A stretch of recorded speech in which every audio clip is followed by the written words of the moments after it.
Welcome to literature achievers. Literature achievers में आप सभी का स्वागत है। जैसा कि आप सभी लोग जानते हैं कि रूल्स रिलेटिंग टू प्रोनाउन से आपकी सीरीज़ चल रही है, जिसमें rule number 1, rule number 2, rule number 3। आज हम रूल नंबर 4 पर चर्चा करेंगे।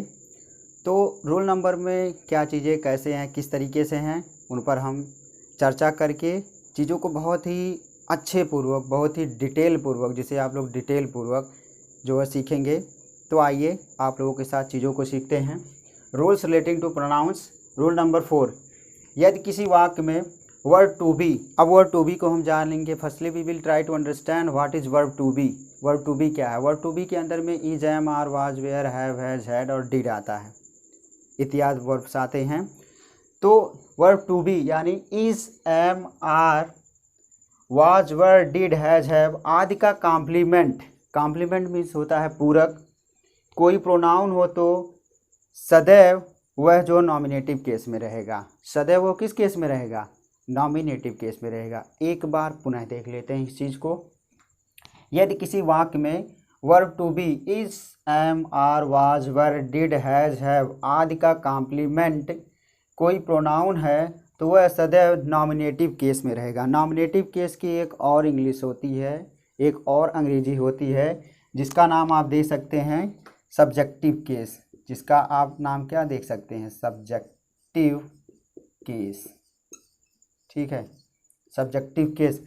केस 3 तरीके के होते हैं। एक ब्रीफ इंट्रोडक्शन ले लीजिए। There are 3 types of case. कौन कौन से होते हैं उनको देख लेते हैं।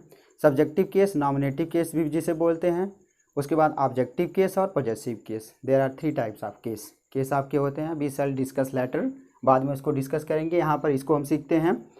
अब हम एग्जाम्पल के माध्यम से देखेंगे कि क्या चीज़ें कैसी होती हैं। तो देखेंगे, आपका एग्जाम्पल है it is me who can help you. It is me who can help you. यहाँ पर इट इज़ मी किया गया है। तो सबसे पहले हम इट जानेंगे। इट क्या है? आपका पर्सनल प्रोनाउन है। पर्सनल प्रोनाउन में ये सब्जेक्टिव केस में है। इज क्या है? इज इसमें क्या आपका है? लिंकिंग वर्ब है। और मी इसमें क्या है? मी आपका ऑब्जेक्ट है एक तरीके से। ठीक है, या जिसे बोल सकते हैं आप ऑब्जेक्टिव केस में है। ऑब्जेक्ट ना बोल करके आप इसको ऑब्जेक्टिव केस में बोल सकते हैं। ठीक है, तो इट इज़ मी। मी जो वर्ड है ये आपका पर्सनल प्रोनाउन है, पहली बात। दूसरा, ये सब्जेक्टिव केस में है कि नॉमिनेटिव केस में है? तो बिल्कुल भी ना तो नॉमिनेटिव केस में है ना तो सब्जेक्टिव केस में है। तो फिर ये किस केस में है? तो ये केस में है आपके जो ऑब्जेक्टिव केस में। तो बस यही माजरा आपको समझना है कि ये भैया हैं जो है ऑब्जेक्टिव केस में, और बनने का इस सेंटेंस में क्या चीज़ बन रहे हैं, क्या चीज़ बनने का कार्य कर रहे हैं। तो ये बनने का काम क्या कर रहे हैं? ये जो है कॉम्प्लीमेंट बनने का काम कर रहे हैं। तो जैसा आप सभी लोगों ने अभी जस्ट ऊपर के नियम में देखा, जो यहाँ पर नियम मेंशन है कि जब कॉम्प्लीमेंट बनने का काम करेगा तो उसको किस मूड में लाएगा? तो उनको जो है सब्जेक्टिव केस में लाएगा। ठीक है, कोई प्रोनाउन है तो वह सदैव नॉमिनेटिव केस या जिसे सब्जेक्टिव केस आप बोल सकते हैं। ठीक है, तो इसको हम नॉमिनेटिव केस में लाएंगे। तो जब नॉमिनेटिव केस में लाएंगे तो क्या होगा? It is. अब मी का हम देखेंगे नॉमिनेटिव केस क्या होगा या सब्जेक्टिव केस क्या होगा। तो मी का नॉमिनेटिव केस क्या होगा? आपका आई होगा। और उसके बाद आगे जो है वो चीज़ें कर दीजिए। Who can help you.